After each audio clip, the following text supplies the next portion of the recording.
Rain soaked through her threadbare coat, washing away the last shred of her dignity. She had just been fired for saving a life. Suddenly, blinding headlights pierced the darkness. 5 blacked-out supercars boxed her in on the empty street. A man stepped out, his voice a low growl. "Where is the fat nurse?" The emergency room at Chicago General was a chaotic symphony of human misery. But to Penelope Gallagher, it was home.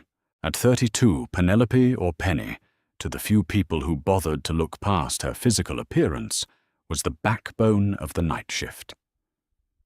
She was a heavy-set woman carrying the weight of stress-long night shifts and a genetics lottery that favored curves and softness over the sharp angles society prized. Her scrubs were a size XXL, and she was used to the side eyes from the sleek young nursing grads and the condescending smirks from the attending physicians. But what she lacked in a conventional waistline, she made up for with a brilliant clinical mind and hands that rarely trembled. It was 3:14 a.m. on a brutal Tuesday in November when the double doors of the trauma bay crashed open. There were no paramedics, no warning from dispatch, just 2 men in drenched, expensive overcoats dragging a third between them. The man in the middle was young, maybe 22, with dark, curling hair matted with blood and sweat. His custom-tailored white shirt was soaked in a horrifying amount of crimson, bubbling from a gunshot wound high on his right chest. "Help him!" one of the men roared, his accent thick and sharp, undeniably East Coast Italian. "Do something, damn it!" Dr. Richard Allman, the night attending, took one look at the men, the visible bulges under their jackets, and the bullet wound. He paled and took a step back. "Security." Dr. Allman stammered to the triage desk. "Get security. This is gang-related. We need to clear them out before we process—" "He can't breathe!" Penny shouted, pushing past Dr. Allman. She took one look at the young man's cyanotic lips and the severe distension of the veins in his neck. His trachea was deviating to the left. He was suffocating his right lung, collapsing and trapping air in his chest cavity. A tension pneumothorax. If he didn't get relief in the next 60 seconds, his heart would stop from the pressure. "Penelope, stand down." "Doctor," Almond snapped. "Protocol dictates we wait for police clearance on undispatched gunshot victims. They could be armed, they could be cartel. He's a 20-year-old kid and he's dying right now. Richard Penny didn't look at the 2 terrifying men who had brought him in." She only looked at the patient. She grabbed a 14-gauge needle from the crash cart, her thick fingers moving with practiced lightning-fast precision. "You touch him, you're fired," Dr. Allman warned, his voice cracking. "I am the attending." Penny ignored him. She found the second intercostal space in the mid-clavicular line on the young man's right side. She didn't hesitate. She drove the needle deep into his chest. A loud, distinct hiss of escaping air filled the tense silence of the trauma bay. Instantly, the young man gasped, his eyes flying open as oxygen rushed back into his remaining functional lung. The horrific blue tinge to his lips began to fade. "Get him on oxygen. Start 2 large-bore IVs and page surgery." Penny barked at a stunned junior nurse who finally snapped to attention. The 2 men who had brought the boy in stared at Penny. One of them, a man with a jagged scar across his jaw, pointed a trembling, blood-soaked finger at her. "You saved him. What is your name?" "Nurse Gallagher," she said breathlessly, wiping sweat from her forehead. Before another word could be spoken, hospital security swarmed the bay, followed closely by the Chicago PD. The 2 men melted into the shadows of the ER waiting room, disappearing into the storm outside before the officers could even draw their notepads. By 4 a.m., the young man was stabilized in the ICU. By 4:15 a.m., Penny was called into the office of the Chief Hospital Administrator, Victoria Hastings. Victoria was a woman made entirely of sharp edges, designer suits, and corporate malice. She sat behind her mahogany desk, Dr. Alman standing smugly at her side. "Nurse Gallagher," Victoria began, not offering Penny a seat. "You blatantly violated hospital protocol. You bypassed a direct order from an attending physician, and you engaged with dangerous individuals who brought an unregistered violent crime victim into our facility. I saved a life." Penny said, her voice shaking but her stance firm.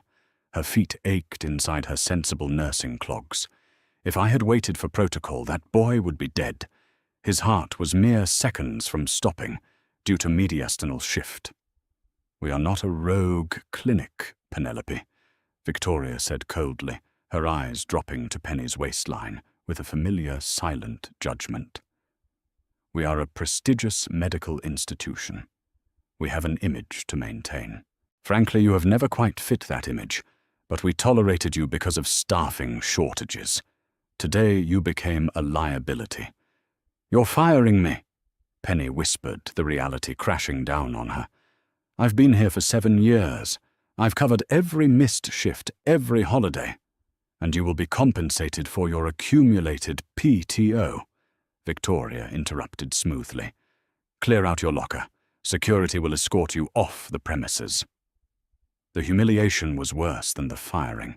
Being watched by a smirking security guard as she packed her stethoscopes, her favorite coffee mug, and a half-eaten box of granola bars into a cardboard box. The whispers from the younger nurses as she walked down the hall. To make matters worse, when she reached the employee parking garage, her battered 2008 Honda Civic refused to turn over. The alternator had finally died. Defeated, exhausted, and fighting back hot tears, Penny pulled her thin rain slicker tighter around her shoulders. She couldn't afford a cab, not now. She lived 2 miles away near Little Italy. She had no choice but to walk. The Chicago rain was merciless, driven by a biting November wind that cut right through Penny's flimsy jacket. The streets were pitch black and virtually abandoned at 5 a.m. Water pooled in deep potholes, soaking through her shoes. With every step, the cardboard box in her arms grew heavier, the bottom growing soggy and threatening to give way. Tears mixed with the rain on her cheeks. Her mind raced with terrifying arithmetic. Rent was due in 3 days. Her savings were non-existent because she had just paid for her mother's expensive diabetes medication out of pocket. She was 32, overweight, exhausted, and now unemployed with a permanent black mark on her medical license for insubordination. "Just keep walking," she muttered to herself, her breath pluming in the freezing air as she turned onto an empty stretch of South Racine Avenue. Just put one foot in front of the other. She didn't hear them at first over the sound of the torrential rain. Then the low, guttural vibration of high-performance engines rattled the pavement beneath her feet. Penny looked over her shoulder. Headlights, blinding and perfectly aligned, cut through the darkness. It wasn't just one car, it was a convoy. A matte black Lamborghini Urus led the pack, flanked by 2 menacing Mercedes AMG G63S. Trailing them was a sleek Ferrari Roma and an Audi RS Q8. 5 multi-million-dollar supercars crawling down the dilapidated streets of Chicago like apex predators on a hunt. Panic flared in Penny's chest. This was exactly the kind of cartel or gang activity Dr. Allman had warned about. She ducked her head, hugging her soggy box tighter, and picked up her pace, moving closer to the brick wall of an abandoned warehouse. The engines roared louder. The Lamborghini suddenly accelerated, swerving in front of her and cutting off the sidewalk. Penny gasped, stumbling backward. Before she could turn and run, the 2 G-wagons pulled up alongside her, boxing her in against the brick wall. The Ferrari and Audi blocked off the street entirely. She was trapped.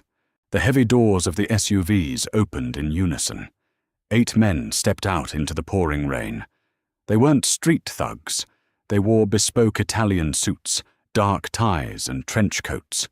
Despite the darkness, Penny could clearly see the distinct, terrifying bulges of shoulder holsters beneath their coats. The driver's door of the Lamborghini swung open. A man stepped out. He was tall, perhaps 6'3", with shoulders broad enough to block out the streetlights behind him. He possessed an aura of absolute, terrifying authority. His dark hair was slicked back, his jawline sharp and covered in a faint shadow of scruff. His eyes, even in the dim light, were a piercing, dangerous steel grey. He looked like a man who commanded empires and destroyed anyone who stood in his way. This was Lorenzo Rossi, the head of the Rossi Syndicate, the most powerful and ruthless organization in the Midwest. Lorenzo took a slow step toward her. The rain seemed to bounce off his expensive wool coat. His men stood perfectly still, a silent, deadly perimeter. Penny backed up until her shoulders hit the cold, wet brick of the warehouse. Her heart hammered against her ribs like a trapped bird. "This is it," she thought wildly. "They're here to tie up loose ends. I saved a rival gang member, and now they're going to kill me." Lorenzo stopped 3 feet away from her. His cold eyes scanned her up and down, taking in her soaked hair, her shivering, heavy-set frame, the pathetic cardboard box clutched to her chest. His jaw tightened. He turned his head slightly toward the man with the scarred jaw, the same man from the emergency room. "Is this her?" Lorenzo's voice was a low rumble that easily overpowered the sound of the storm. The scarred man nodded deferentially. "Yes, boss." She wasn't at the desk, so we couldn't get her full name from the board, but Dante told us what he saw before he passed out. Lorenzo turned his terrifying gaze back to Penny. He took 1 step closer. "Where's the fat nurse?" he demanded, his tone aggressive, demanding. Penny blinked, the sheer audacity of the insult cutting through her mortal terror. A spark of exhausted, furious indignation flared to life in her chest. She had spent her entire life being belittled, ignored, and fired just an hour ago for doing the right thing. She was done cowering. "I'm right here." Penny snapped, her voice trembling, but surprisingly loud. "I'm the nurse, and I have a name. It's Penelope." The armed men around them tensed hands, drifting toward their jackets at her insolent tone. But Lorenzo raised a single gloved hand. Everyone froze. Lorenzo stared at her, his eyes searching her face. The hostility slowly drained from his posture, replaced by something entirely different. Something that looked shockingly like reverence. "Penelope," he repeated, tasting the name on his tongue. He looked down at the soggy box in her arms. "Dante is my little brother. The doctors at the hospital. They told me what happened. They told me the attending physician ordered him left to die. They told me a nurse broke protocol, shoved a needle into his chest, and gave him a back to me." Penny swallowed hard, her anger faltering under his intense stare. "I was just doing my job." "No," Lorenzo said softly, stepping so close she could smell the rich scent of rain leather and Tom Ford cologne. "You did what no one else had the courage to do. You saved Rossi blood." He gestured to the box she was holding. A stethoscope was dangling out of the side, dragging on the wet pavement. "Why are you out here in the rain, Penelope?" Lorenzo asked, his eyes narrowing dangerously. "Why are your things in a box? Where is your car?"